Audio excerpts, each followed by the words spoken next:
Hi everyone, welcome to Love, Faith, and Hope, Cafecito with Rose.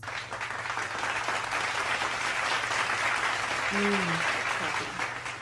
So this is the last part of surviving meningitis. So grab your cup of coffee, sit back, relax, and enjoy part 3, surviving meningitis. My parents went to go see me.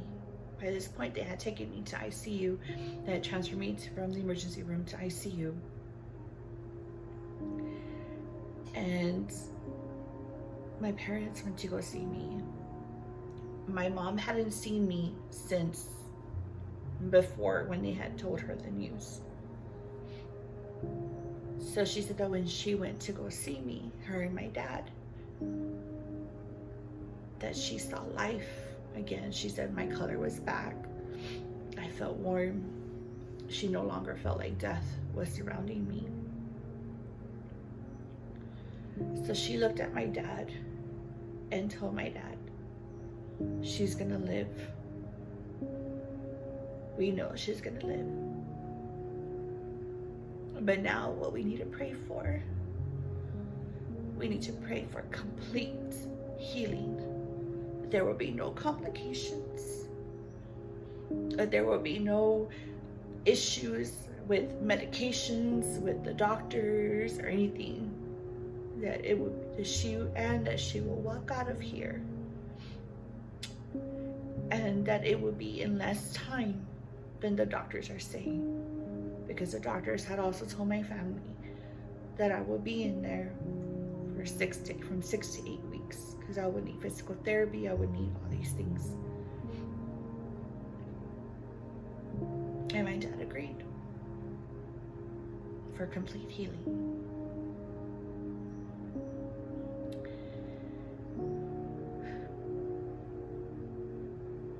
The first person I remember opening my eyes to was Pastor Santos Rodriguez, Loida's dad. I recognized his eyes. I remember I opened my eyes and I see him. And he tells me, it's me. In Spanish, he tells me, it's me, Pastor Santos. And I nodded my head yes. And he tells me, my wife is here, Mirna. And he pointed to her, she was on my other side. And so I remember I turned my head and I looked over at her. They were wearing full PPE because meningitis is contagious. So you have to wear full PPE and a mask, the gloves, everything. But I recognized the eyes, and when I saw her, I nodded my head, and I turned back and looked at Pastor Santos, and he tells me, do you want me to pray for you? I said, I nodded my head yes, and I just remember seeing his hand getting closer and closer, and I fell asleep.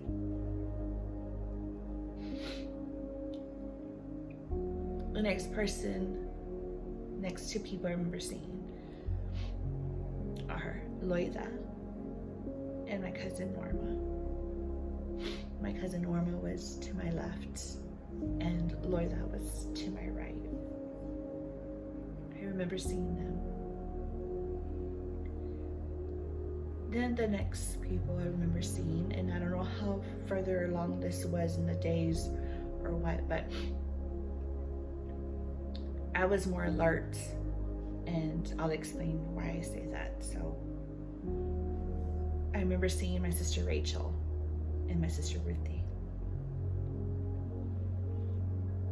And I had in my head what I wanted to say, but when I opened my mouth to say it couldn't come out.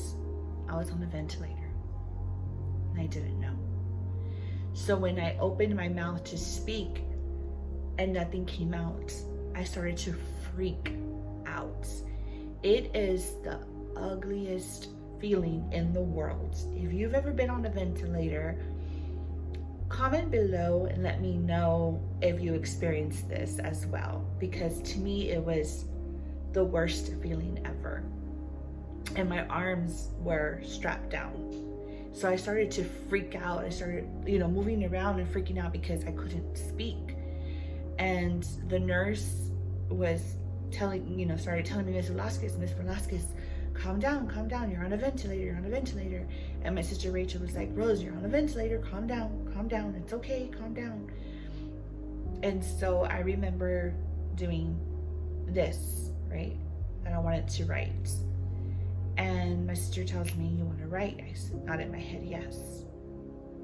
So quickly they brought me paper, and I believe it was a pencil.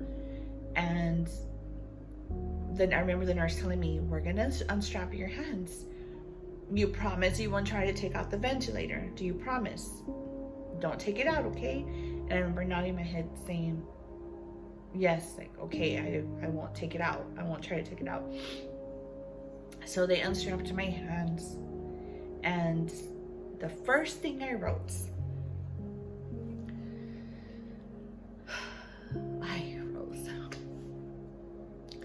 the first thing I wrote was, what did you tell them at my job? What did you tell them at my work? That was the first thing. I was still thinking about work. Another thing about me is I don't like to call into work. I don't like to miss work because I start thinking, okay, I need to do this, I need to do that, I'm gonna get behind this, I'm gonna get behind on that. And so I start to freak myself out, So I don't like to call into work. And so that was the first thing I said was, what did you tell them at work? And then I remember asking, like, where's mom and dad and stuff like that. And then after that, I remember like little things here and there. I remember writing some stuff down. I remember my mom asking me for my best friend's number because they still hadn't told my best friend Daisy. They didn't have her phone number. So I remember writing it down for them. And just little things like that. According to my mom, at this point, I think it was Friday in the evening when I started communicating in that way. So now fast forward, it's now Saturday morning. So now it's 3 days later, okay? So now it's Saturday morning, and it had to be early. Now that when I talk to my parents and talk to my mom and my sisters, they usually try to help me with the timeline because my brain in those days is like real foggy. I only have like very small glimpses of what happened. So according to the timeline, it was early Saturday morning, and the nurses and the doctor tell me, okay, Ms. Velasquez, we're gonna take the ventilator out. And the doctors had told my family that they were gonna start weaning me off. They were gonna take out the ventilator and then start weaning me off oxygen. So I remember that they took the top part off, and I thought that was it. I honestly thought, oh, okay, they took it out. No, that wasn't it. So I remember they took the top part out. I'm thinking, okay, cool. And then they told me, okay, ready, Ms. Velasquez? Ready? 1, 2, 3. And they took the whole thing out. And it was horrible.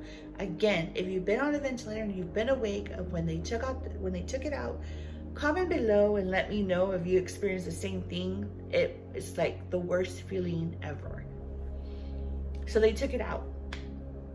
And I remember they put the oxygen mask on me right away. And then I don't remember having the oxygen mask anymore, but my family says it's because I did really well. They had no longer needed oxygen. So my lungs were strong again. Then the next thing I remember is it was all in that same day. My sister Becky was there, and I had the urge to pee. And so I told the nurse, I told my sister, you know, help me go to the bathroom. I need to pee. And the nurse tells me, oh, Ms. Velasquez, you have the Foley. Go ahead and release it. You have the Foley. And I was like, no, I want to pee in the toilet. And she tells me, Ms. Velasquez, you have the Foley on. Just go ahead and release it. You know, we can't take it out right now without the doctor's orders. And I said, well, then I'm not going to pee because I want to pee in the toilet. I said, take it out. And she tells me, Ms. Velasquez, we can't take it out without the doctor's orders. I said, well, then I'm not going to pee. I don't know. And then she tells, the nurse tells me, Ms. Velasquez, you can't be holding that in because it's going to do damage to you. You can't be holding your urine. And I said, well, I'm not going to pee in the Foley. I want to pee in the toilet, so you need to take it out. So my sister Becky looks at the nurse, and my sister Becky tells her, just, you know, ask the doctor. So my sister Becky ended up calling my mom and telling my mom, Rose is feeling better already. She's already better. She's already giving the nurses a hard time. She's refusing to pee in the Foley. She wants to be in the toilet, and they're waiting to, you know, to get orders from the doctor to go ahead and remove it. So just little things like that. You could tell I was being stubborn. So I was feeling better. Later that day, so I guess Saturday was a very advanced day. So later that evening, my sister Rachel and my sister Ruthie were in the room with me, and I was saying I was hungry, and so the nurses said, okay, Ms. Velasquez, we'll bring you something, and they brought me Jell-O, and I think like a shake or something, because they wanted to, you know, start off with like those types of foods. They didn't want to give me solid foods yet, and just to be sure my digestive system was working properly and all of that. And I said, no, I want food. I'm hungry. And then they're like, Ms. Velasquez, we can't give you anything else. This is what we can give you. We want to be sure that, you know, blah, blah, blah. They told me. And I said, I'm not going to eat that. And they said, Ms. Velasquez, you need to eat something. And I said, I'm not going to eat that. I don't want that. I want food. I don't want that. I want food. I want something else. And so I was arguing with the nurse, and my sister Rachel looks at the nurse and says, can you just bring her something? You know, bring her like something small. So they brought me, I remember it was a sandwich, and I remember I was talking to my sister Rachel and my sister Ruthie, and I remember my sister Rachel, they brought me like a small cup of tea. I remember my sister Rachel was fixing it up to me. She was putting sugar, you know, and all of that. And my sister Rachel says, I didn't even eat the sandwich. I only took like maybe like 2 bites, and then I was done, you know. But it was just, it's funny because of my stubbornness, and that I was just, obviously I was back to my normal self. So then later that day, I'm not sure if it was later that day or early in that day, but I do remember, and I didn't know that it was the ER doctor. I thought it was the doctor from ICU, but I later found out that it was the doctor from the ER that had tended to me when I was in the ER. And that the ER doctor came. I remember seeing the doctor. The doctor came and was crying and told me, you are a miracle. You're supposed to be dead, but you're not. You are a miracle. People like you are the reason why we do what we do. Later I found out that that ER doctor was in shock to find out that I survived. Because, you know, they transferred you to ICU, and then they thought for sure that I wasn't going to make it. and that I was off the ventilator, I was off all these things, and the doctor wanted to see for himself that I was alive and that I was good. And then I remember they transferred me to my private room, and I remember, I don't know what I was talking about, I don't know what I was saying, but I was making them laugh, and I was laughing, and the patient transporter was laughing, the nurses too, and I honestly don't remember what I was saying, but I was making them laugh. The next day was Sunday morning. My sister Becky shows up. She's the first one to show up. My family had gone to church because they wanted to thank God and just give God thanks and glory that I did not die. And so my sister Becky was the first one to see me in my private room. And I remember she sat down, she was to my left, she sat down on the chair. And I told her, Becky, okay, so why am I here? And she tells me, you don't know? And I told her, I said, no, I don't know. The whole time, I just thought I had the flu. I just had gotten really sick and was just hospitalized. So then she begins to tell me everything, the whole story of what happened. And I was in complete shock, and I just started crying, and I just started thanking God that He had mercy on me, because the thought that I had before was nothing would ever happen to me, and if something does happen to me, in the last moments, I'll just ask God for forgiveness and I'll go to heaven. I didn't have those last moments. I wasn't granted that last moment to realize what was happening. So the fact that I was given another chance at life, that God had mercy and just granted that for me.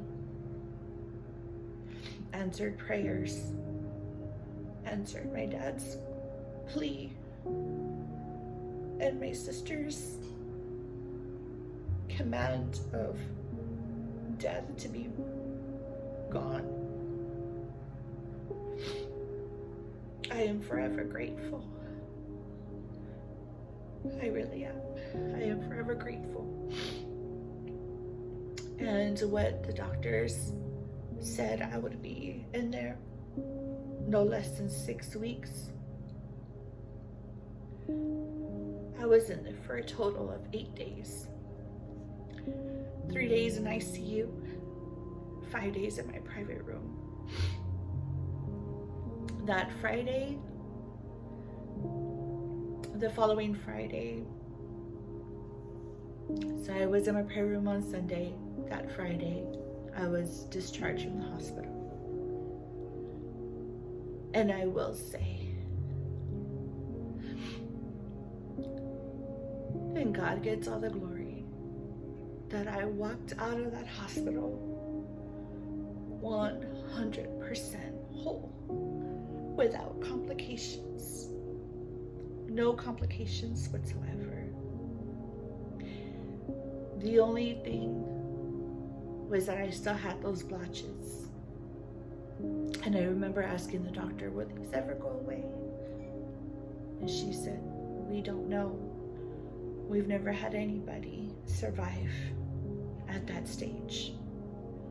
I had students coming in, researching me. I had people coming in, taking pictures. I am probably in textbooks somewhere, I don't know. And the blotches stayed on for a period of time, but then they slowly started disappearing. All I have are a few scars left. I'm going to show you. I'm not sure if you're able to see in this light. Okay, so this one right here, I used to cover my whole entire elbow. This one right here. I don't know if you can see, but it used to cover my whole entire elbow. That scar right there, it used to be about that big.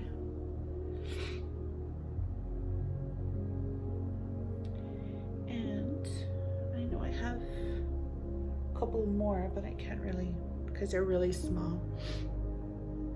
But this one in particular, see that scar right there?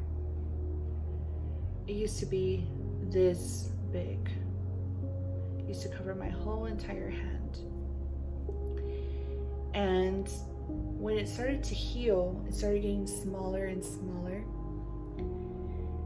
And for like about a year or so, it was the shape of the Christian fish. And it was like that for about a year, 2 years. And every time I would look at it, I was reminded of God's mercy and His love. I hope you've enjoyed my story of surviving meningitis. Thank you so much for watching. Don't ever forget that nothing is impossible with God. Nothing. And don't forget to subscribe, hit that notification bell so you will be notified when our next video is uploaded. Thank you for watching. God bless. See you soon.